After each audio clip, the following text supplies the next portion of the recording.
What is good, YouTube? It's your girl Brinks. Alright, y'all. So I wanted to talk about it the first time I went. Yes, I said the first time I went, y'all. This is the second time, and I don't know if y'all can see it clearly. Let's see. Alright. Can y'all see? Can y'all see? Can y'all see? Y'all can see, okay. And that y'all can see it clearly. Y'all can kind of see where I am. Y'all probably know what this video is about to be about. Let's talk about it. Sinners. All right, y'all. Let's talk about it. Okay. First off, y'all, I just need Michael B. Jordan just to give me one time, y'all. One time. Just go on one date. Mommy. One date with a normal person. Just give me one time. Time with a normal person, okay? I'm telling you, You're gonna want to marry me. You are going to want to marry me. I'm telling you, Michael. Bruh. You have not had no Brinks. You haven't had Brinks, okay? It ain't the right one because you ain't met me, okay? You have not met me. Keep telling you, Michael. Bro. Everybody been sleeping on you. Like everybody all over you now that you done been in Sinners. They keep forgetting your very, very first roles that you've been in. Like ain't nobody mentioning the little small roles that you started in like the Cosby Show and stuff. Don't nobody remember those? You done got in Sinners playing double time. Now everybody want to be all on you. Anybody got time for that? I was there. Seriously, mommy.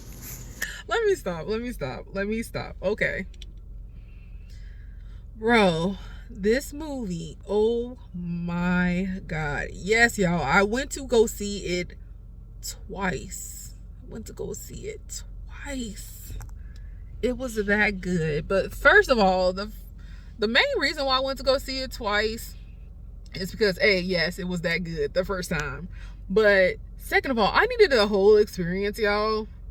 I needed the whole experience, and I needed to focus. I felt like when I went to go see it the first time, I wasn't fully focused, even though I did get like a hint of the messages. I wasn't as tuned in as I feel like I could have been, because I went with my mom,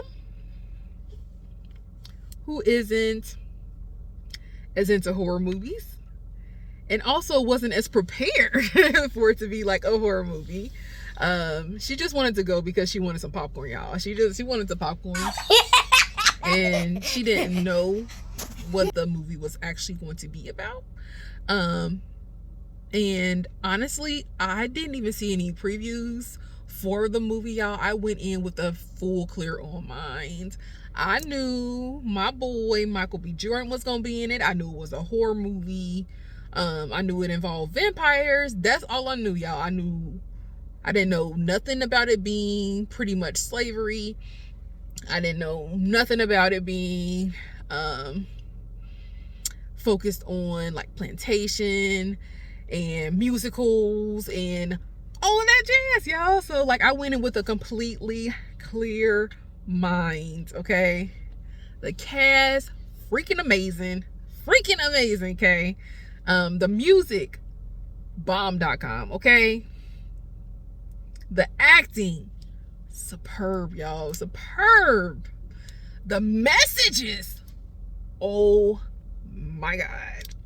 Like everything in this movie is just top tier, y'all. It just came together just so freaking flawless. Like I cannot say enough good things about this movie. Like there is just nothing that you can say negative about this movie. And there are some people that will say a lot negative about this movie. We're not going to mention any names. We're not going to mention any racists. But you know, there are some people that can say something negative about this movie. But I just want to give Ryan his applause, man. Throw him his flowers.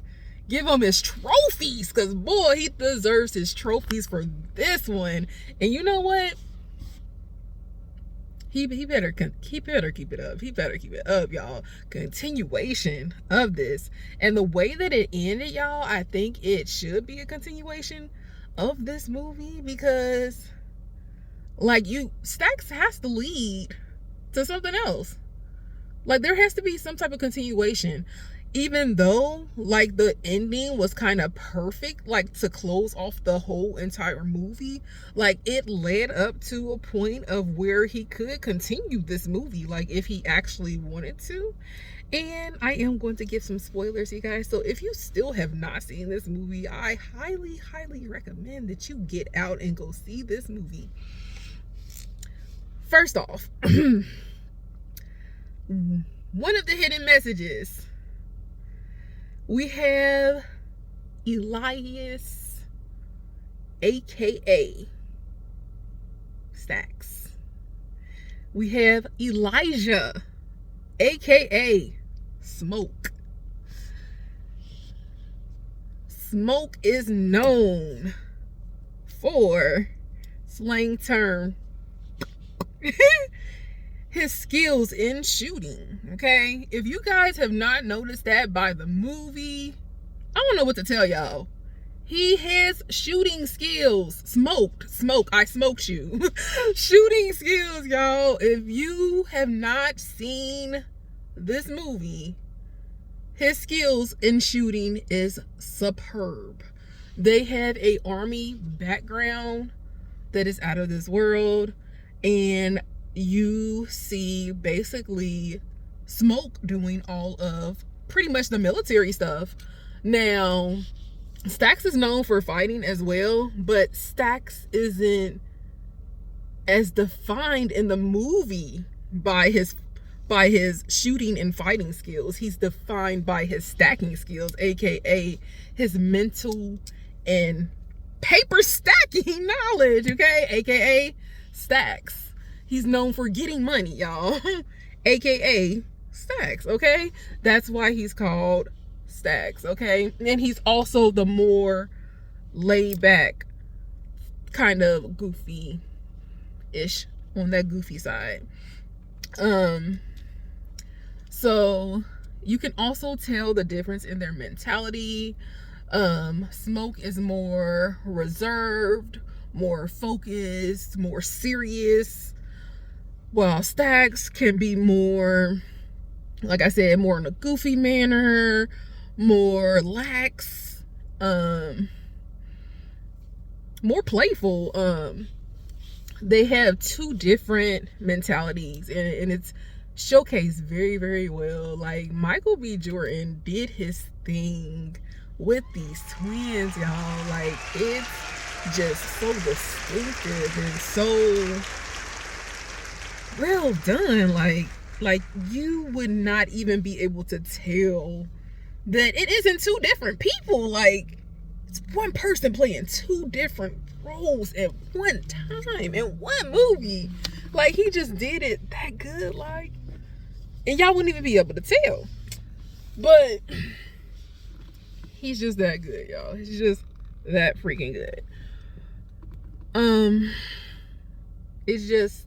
It's an amazing movie. The women cast, they're just gorgeous women. I know y'all already know where I'm about to go with this. My favorite is Annie. Y'all ain't gonna be able to tell me nothing. My favorite is Annie, the plus size goddess in this doggone movie. Y'all know me. I rep my plus size women to the fullest. Y'all didn't even think that Annie was gonna be a love interest. I knew from the jump when I seen my girl, and when Smoke came up in there, heck yeah, I already knew it was going down. He said, yeah, so my girl put it on. She looked him up and down, and I already knew when it was going down. Your body ain't miss. Your body still remembers me. Like, girl, you ain't said nothing. Bruh. What? You better tell him, girl. You better tell him. Let me come put it on Michael B. Jordan like that. Bro. Stop, y'all. I play too much. But My girl Annie did her thing. Now, as much as I am into like the horror and like the like witchy things, and of course watching stuff like Charmed and stuff growing up, like I feel like they made this more mildly, more in depth.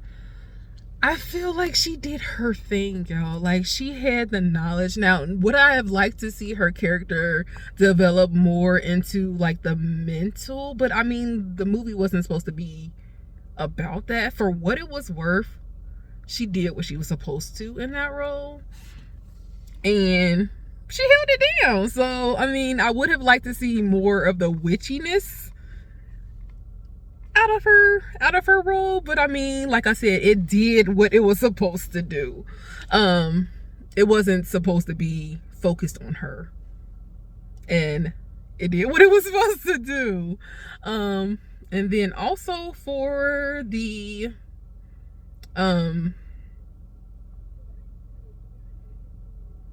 I'm messing it. So the Preacher Boy. When Preacher Boy came out, you guys, the amazement at his talent. First of all, Stax didn't even think that he was going to be able to perform the way he did. He did, and when he showed up and showed out, like, he just blew his cousin's mind to the fullest. And I was like amazed, because you know, when you live a shelter life the way that he did, it's kind of like rebellious in a way. And I feel like that's kind of where Ryan was going with this. He was trying to show the fact that when you kind of grow up and you have been kind of nurtured all your life, and you want to expand and discover like new things, to the point where you kind of want to get away.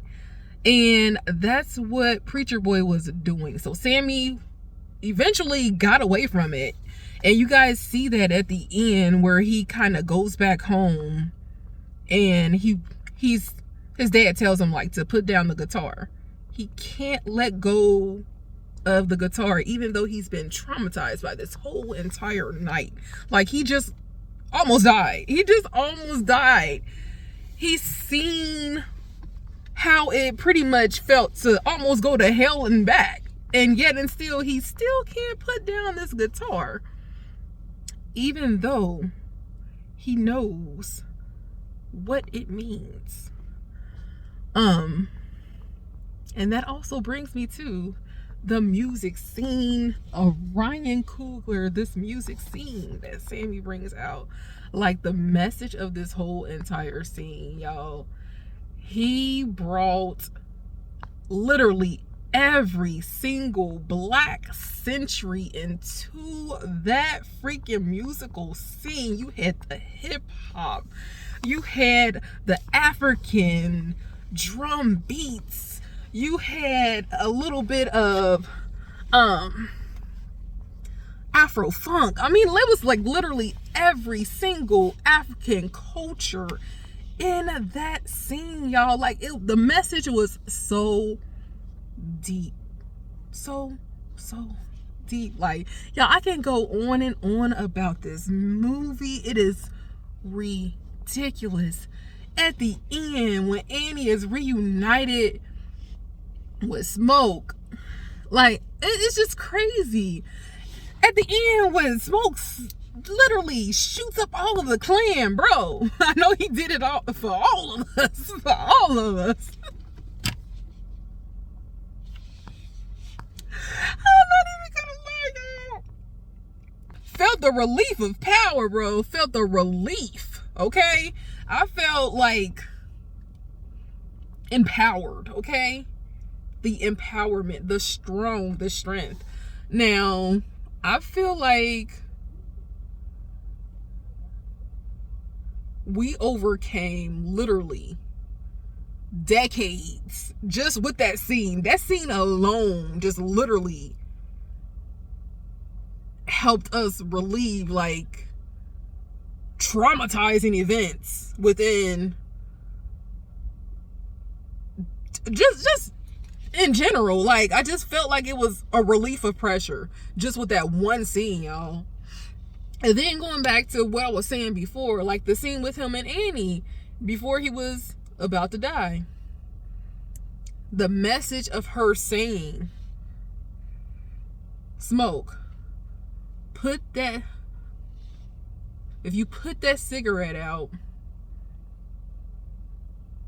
I don't want any smoke. What did she say? If you put the cigarette out, I don't want any smoke to get on her. I don't want any smoke to get on her. His name is Smoke. She doesn't want any smoke to get on the baby. Any of his smoke essence. She doesn't want any of his smoke characteristics. The last thing that he does as Smoke was shoot up the last member of the clan and put the gun down. She calls him Elijah. She does not like his characteristics as Smoke. He then puts the gun down as Smoke, shoots the last clan member as Smoke, picks up the baby as Elijah. Y'all, tell me that is not a deep message in this movie. There's not a deep message in this movie. And when she explains what happens to the vampires right before they do the final battle, she says that there always is some trace of the original person whose body that the vampire possesses. However, their spirit never moves on. Stax was still stuck somewhere in his body, but he was completely lost eternally. But his spirit kind of lived on, which is why towards the end, that final cutscene, you get that glimpse of where he says it's the last moment. Last day I seen my brother. Last moment I felt the sun.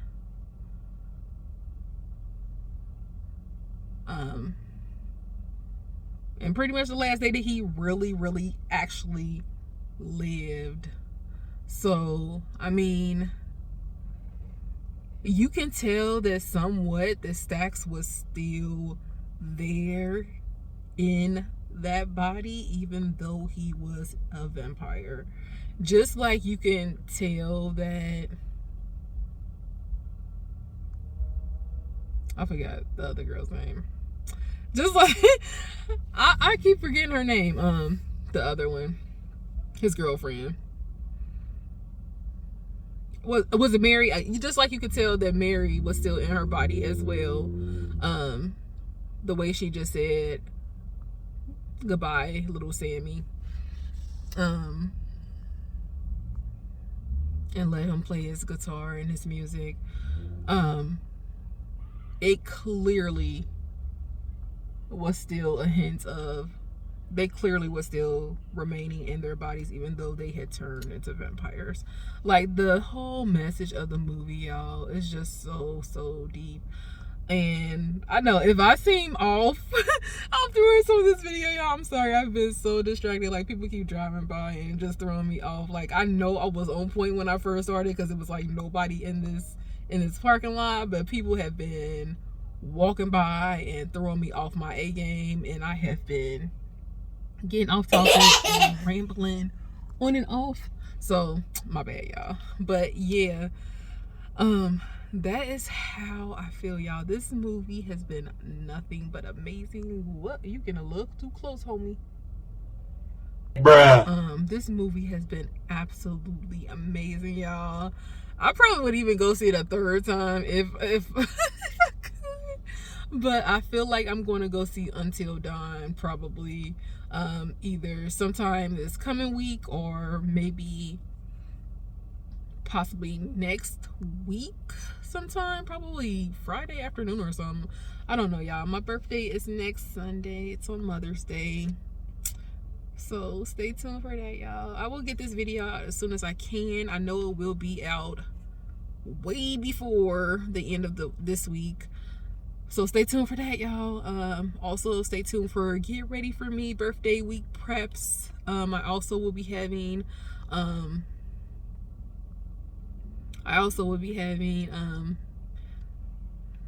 DIYs because I'm going to be designing an outfit for TK's photo shoot. I'm going to try to have a photo shoot for myself as well. I don't know when I'm going to do it. Hopefully maybe Wednesday or so. I don't know, y'all. Probably Thursday evening, if I get finished with my hair on time. It depends. Maybe even Friday morning. That could actually work. That could work if I get my hair done. That could work, y'all. A photo shoot Friday morning. But anyways, y'all, stay tuned. I will see you guys soon. I hope you guys enjoyed my little explanation of how I feel about Sinners. Amazing movie.